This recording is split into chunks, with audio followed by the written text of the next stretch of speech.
जय श्री राम दोस्तों। आज मैं आपको बता रहा हूं कि वृश्चिक राशि के जो जातक हैं उनके लिए यह समय जबकि क्या है, सूर्य का तुला राशि में प्रवेश।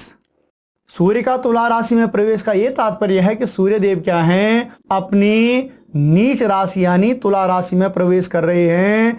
और वह तारीख कौन सी आपकी 17/10/2023 से 15/11/2023 के मध्य यह क्या रहेंगे, तुला राशि में ही इनका गोचर चलता रहेगा। तो कहने का तात्पर्य है दोस्तों कि सूर्य नारायण किसी भी राशि में जब रहते हैं तो वह क्या है 30, 31 या 32 दिन यह हर एक राशि में रहते हैं।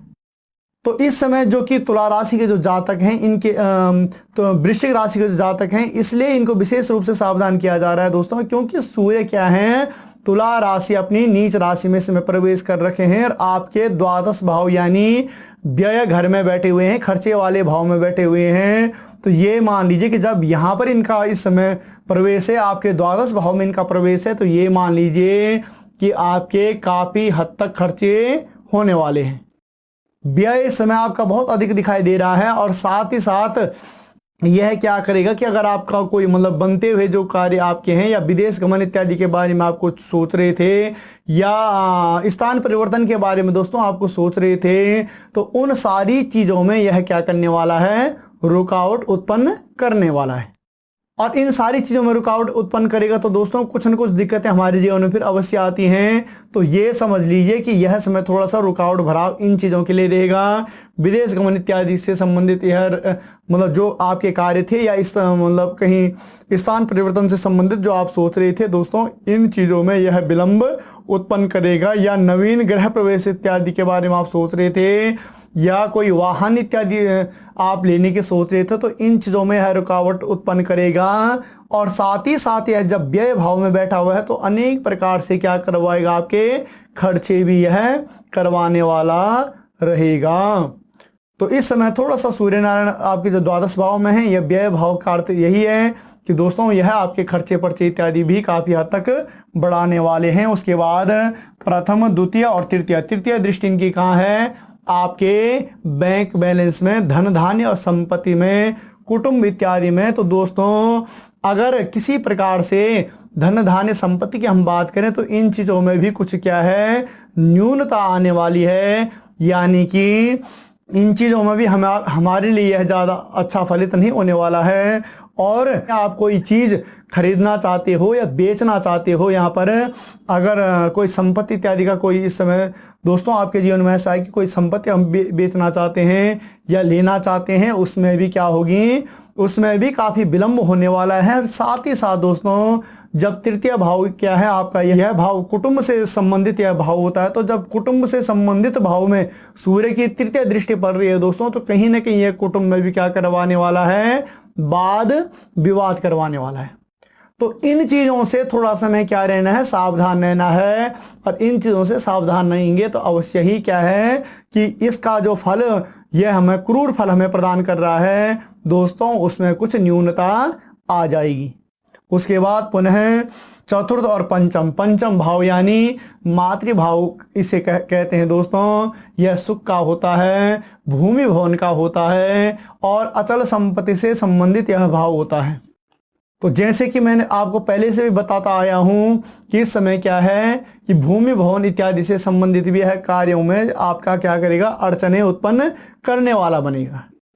तो अगर इन चीज़ों में किसी कारणों से दोस्तों अगर हम ज़्यादा फोर्सिबल कोई कार्य करते हैं या पैसे के बल पे कोई कार्य करते हैं तो उसमें अपव्यय यानी गलत खर्चे होने के चांसेस भी बन सकते हैं। तो आपने क्या है, जिस तरीके से भूमि भवन इत्यादि में आपका समय चल रहा है या कोई किसी चीज़ में कोई रुकावट उत्पन्न इत्यादि हो रही है दोस्तों, इस समय आपने ज़्यादा प्रयास इन चीज़ों के लिए करना नहीं है। और साथ ही साथ आपने माता के स्वास्थ्य का भी क्या रखना है, ध्यान रखना है, क्योंकि पंचम दृष्टि जब यहाँ पर पड़ेगी तो हो सकता है माता के स्वास्थ्य से लेकर आपको आपके जीवन में कुछ अड़चने भी आ सकती हैं। तो आपने उनके स्वास्थ्य का प्रॉपर तरीके से ध्यान रखना है। उसके बाद दोस्तों पुनः षष्ठम और सप्तम दृष्टि इनकी कहाँ पड़ रही है, आपके शत्रु भाव पे पड़ रही है। शत्रु यानी यह चिंता का भाव भी है रोग का भी है, ऋण का भी है, मुकदमा इत्यादि का है, और उदर के ऊपरी भाग का भी दोस्तों यह है, और अपयश, शोक और दुख का यह भाव है। तो जब सप्तम दृष्टि सूर्य नारायण की यहाँ पर पड़ रही हो तो ये समझ लीजिए कि इस समय से किसी प्रकार की कोताहली आपने अपने जीवन में नहीं करनी, क्योंकि अगर आप ऐसा करते हो तो आपको अपयश की प्राप्ति होने वाली है। तो आपने जो जैसा दोस्तों यह समय आपका चल रहा है, लगभग इसमें मतलब क्या है, ज़्यादा आपको इधर उधर कहीं नहीं करना, आपको सिंपली यह समय चलते रहने देना है। और अगर आप ऐसा करते हो तो यकीनन मानिए इन चीज़ों में काफ़ी न्यूनता आने वाली है, यानी कि शोक, दुख, अपयश इत्यादि जो ये सारी चीज़ें हैं, या शारीरिक रूप से कोई मतलब दिक्कतें हैं दोस्तों, मैं इसलिए कह रहा हूँ क्योंकि सूर्य मात्र एक ऐसा ग्रह है कि जिसके प्रकाशमान होने से सारी चीज़ें क्या हो जाती हैं, फलित हो जाती हैं। आप कल्पना कर लीजिए कि सूर्य को पृथ्वी में आत्मा स्वरूप माना गया है, वैसे भी आत्मा के कारक तो भगवान सूर्य नारायण है ही, मगर मेरा अपना एक मानना यह भी है दोस्तों कि भगवान सूर्य नारायण क्या हैं, पृथ्वी में आत्म स्वरूप हैं। बिन सूर्य के आप कल्पना कर लीजिए, बिन सूर्य के कोई भी ग्रह अगर प्रकाश ही नहीं है तो आप किसी भी चीज़ की कल्पना कर लीजिए दोस्तों। और प्रकाश है तो चाहे आप बुद्धिमान हो, चाहे आप शक्तिमान हो, चाहे आप ऐश्वर्य धन धान्यवान हो, तो आपके लिए वह सारी चीज़ें क्या हो जाती हैं, फलित हो जाती हैं। मगर वहीं अगर बिन सूर्य अंधकार में आप देख लीजिए कुछ भी संभव नहीं हो सकता। तो इसलिए सूर्य का अवलोकन करना, सूर्य के बारे में आपको बताना यह जरूरी हमारे लिए हो जाता है कि इन चीज़ों में जब सूर्य आपका इस प्रकार से बैठा हुआ हो, अपनी नीच राशि में बैठा हुआ हो, तो अब अवश्य ही वह इन चीज़ों में क्या कर देगा, यानी कि अपयश इत्यादि, शोक दुख इत्यादि में बढ़ोतरी कर सकता है। तो बढ़ोतरी न हो इसलिए आपको थोड़ा सा किसी प्रकार से अपने जीवन में उथल पुथल नहीं करना, या किसी प्रकार से कोई जो कार्य आपके बन नहीं पा रहे हैं तो उनमें थोड़ा सा आपने क्या करना है, समय का इंतजार करना है। अगर आप ऐसे करते हो तो यकीनन मानिए सूर्य नारायण आने वाले समय में जब यह वृश्चिक राशि में प्रवेश कर जाएंगे तो अवश्य ही आपके सारे कार्यों को क्या कर देंगे, फलित कर देंगे। उसके बाद पुनः सप्तम दृष्टि यहाँ पर पूर्ण दृष्टि पड़ रही थी, उसके बाद अष्टम और नवम दृष्टि इनकी कहाँ पड़ रही है, आपके मार्केश भाव में।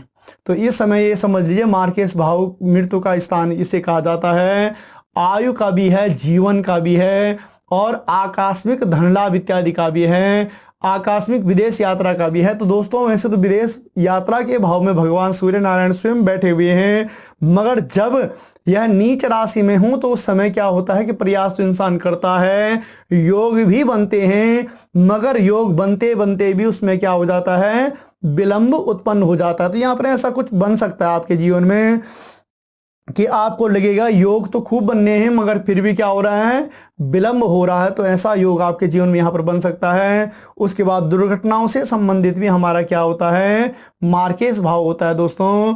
तो जब यहाँ पर इनकी नवम दृष्टि पड़ रही हो तो आपको क्या है, वाहन इत्यादि चलाते समय थोड़ा सा आपको क्या करना है, सावधानी भी बरतनी है।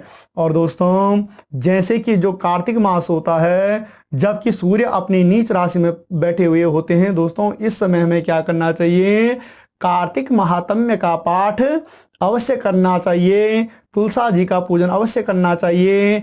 और तुलसी जी में ये मान लीजिए कि सुबह के समय जल इत्यादि देना चाहिए। उसके बाद पुनः वहाँ पर एक दीप दान इत्यादि कर देना चाहिए। और संध्या कालीन अवश्य ही हमें वहाँ पर क्या करना है, दीप दान इत्यादि करना है। और कार्तिक महात्म्य का पाठ जो दोस्तों होता है वह होता है प्रातः 4 बजे 4:15 बजे उठकर अपना नहा धोकर उसके बाद सुंदर सा कार्तिक महात्म्य का पाठ कर लीजिए। और उसके बाद आप ये देख लीजिए कि सूर्य नारायण जो यहाँ पर नीच राशि में अपने बैठे हुए हैं, अवश्य ही आपके जीवन में क्या कर देंगे, पुनः 4 चांद लगा देंगे। और इस प्रकार से अपना थोड़ा सा रूटीन आप चेंज कर दोगे, देव कार्य इत्यादि में आप इस समय थोड़ा सा संलग्न रह जाओगे दोस्तों, तो अवश्य ही आपके जीवन का उद्धार होने वाला है। गोचर ग्रह के हिसाब से सूर्य नारायण आपको यहाँ पर अच्छा फल फलित करने वाले हैं। तो दोस्तों आपको हमारा यह वीडियो कैसे लगा, आपने इसे लाइक भी करना है, शेयर भी करना है और कमेंट अवश्य आपको करना है। और मिलते हैं पुनः एक नई वीडियो में, तब तक के लिए जय श्री राम।